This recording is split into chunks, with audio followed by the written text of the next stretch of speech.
ES Audio. From the Evening Standard in London, I'm John Weeks, and this is The Leader. As London prepares for the Queen's coffin procession through the city, there's a warning the capital could become full for the first time. Hundreds of thousands of people are expected to head to London over the next 5 days to witness the Queen, both during the procession and lying in state at Westminster Hall. Her late Majesty's coffin will be taken from Buckingham Palace to the Palace of Westminster at 2:22 on Wednesday afternoon, but mourners have already started camping out. It's estimated people travelling to the procession could face queues of up to 20 hours, and there are warnings public transport will face unprecedented demand. On top of that, hotels have reported a rise in bookings this week and are expecting high demand through until Monday. So, what does the operation look like to deal with such a huge occasion? And can the city cope with the influx of visitors over the next 5 days? Our City Hall and Transport editor Ross Lydall joins me now. So Ross, rail firms are already warning of unprecedented demand. Some services are already sold out, I understand. What are they doing to help commuters? Well, the services from largely the East Coast on the East Coast Main Line from Newcastle are pretty much sold out on Saturday and Sunday. There's also issues on the West Coast Main Line. Many tickets from Manchester or Birmingham have already been snapped up. Also, people trying to travel from Manchester on Saturday can't yet buy a ticket, which is another issue as well. Transport for London expects many people to come to London over the weekend, and that's probably when the peak demand will be as the last 2 days of laying in state happen. But there is talk of some extra trains, but by and large, the services will continue as they do on a normal day. What LNER said today, London North Eastern Railway, was that if you had already booked to come down this weekend prior to the Queen's death, if you were essentially coming for a leisure visit to London, you can actually get a refund now and come again later on if you don't want to be part of the enormous crowds, if that wasn't the purpose of your trip. So the rail firms are trying to make allowances and help as best they can.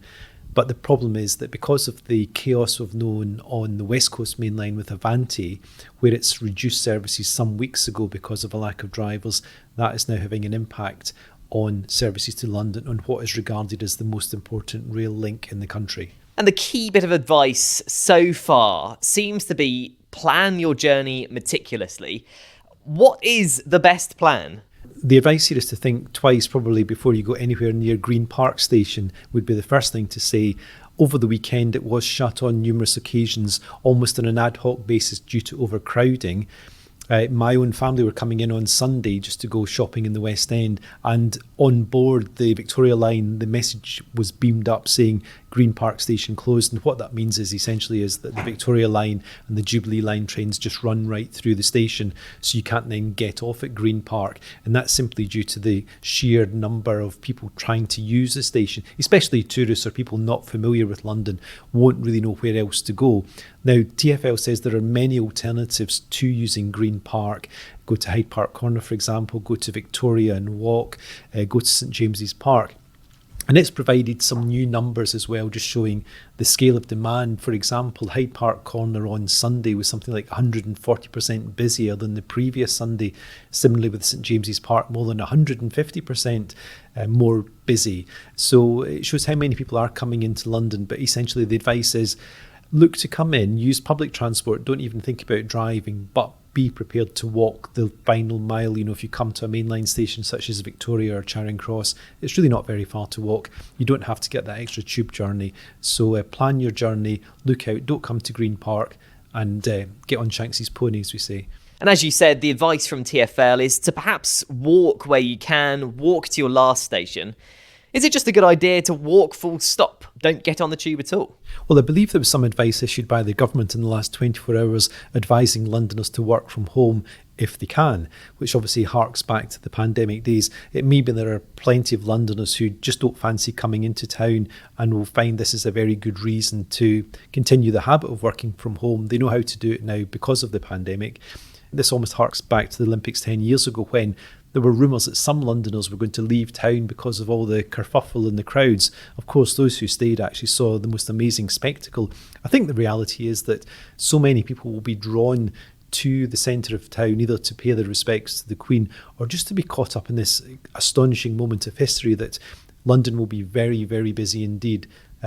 So, come as you choose, really, but be prepared to queue and take your time, bring supplies.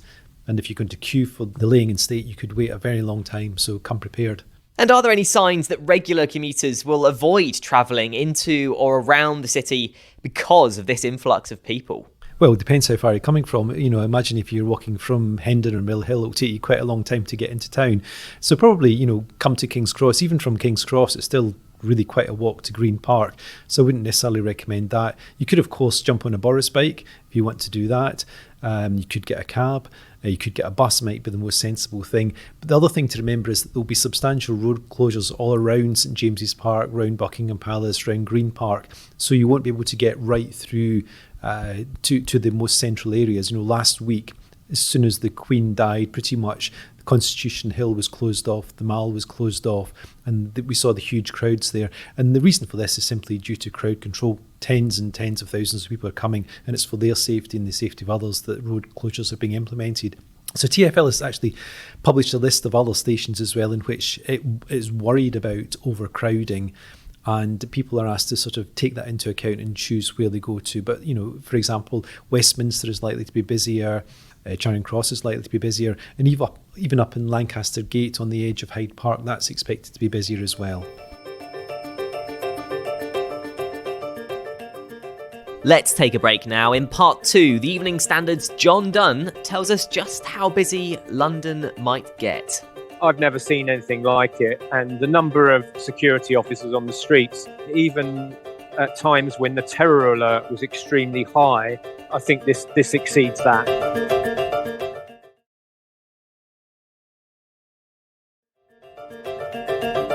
The Evening Standard's John Dunne joins me now. So, John, the most alarming part of this story is the potential for London to become full. What does that look like, and where has that line come from, I suppose?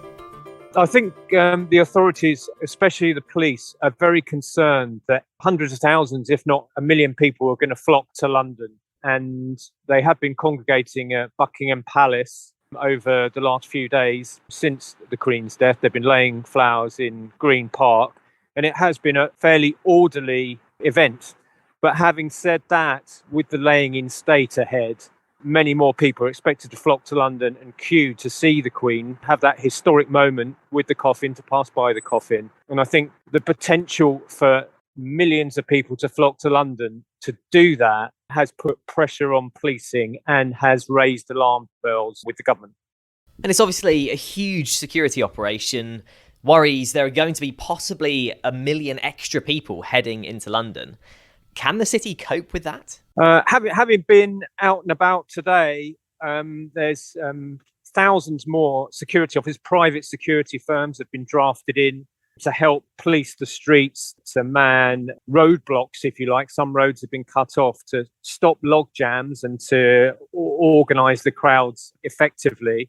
I think 10,000 police are going to be on the streets, backed by these private security guards. I think the answer is that the police are doing everything within their power. They've stopped leave so that they can get as many officers out on the streets. Police officers have come from all around the country to help them and to bolster the operation. So they are ready, but it's impossible to know exactly how many people are going to come into London. So they have to be ready for every eventuality. That's it. And another problem that they're likely to have to deal with and manage is these long queues that are being reported, potentially up to 20 or even 30 hours in some cases. That's unlike anything London's ever seen, isn't it? No, it's unprecedented, and it's prompted an unprecedented policing operation.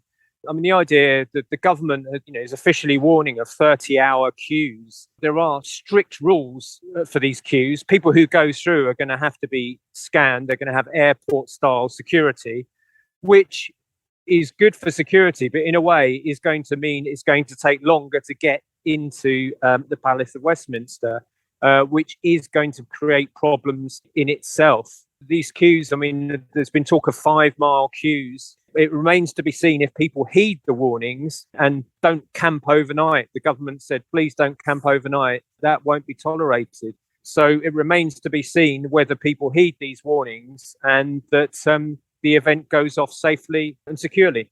And it's obviously quite a unique occasion because there is this 5 days of lying in state. Could this be the busiest week London's ever faced?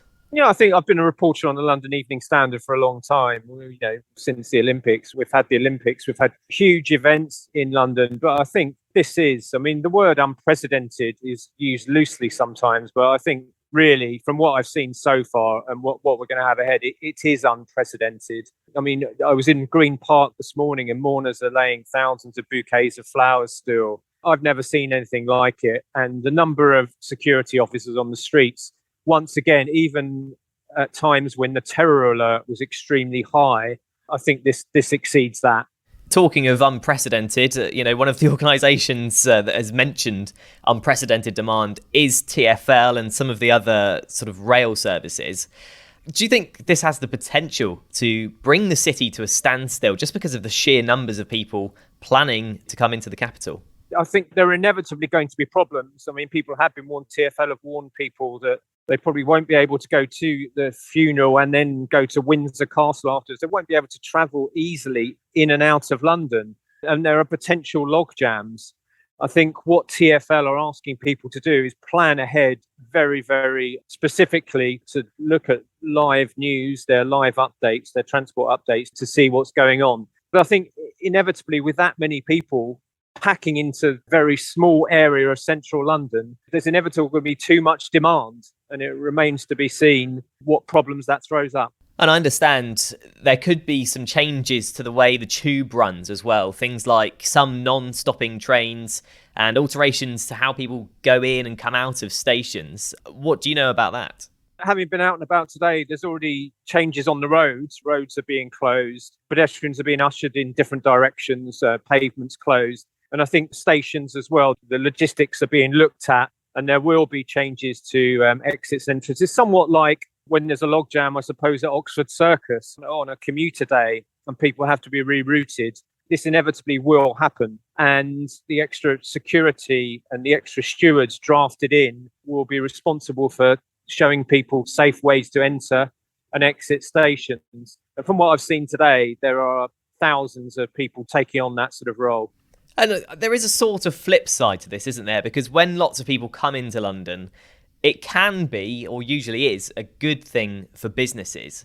Do you think there is that sort of hidden plus for the city with so many people coming to the capital over the next 5 days?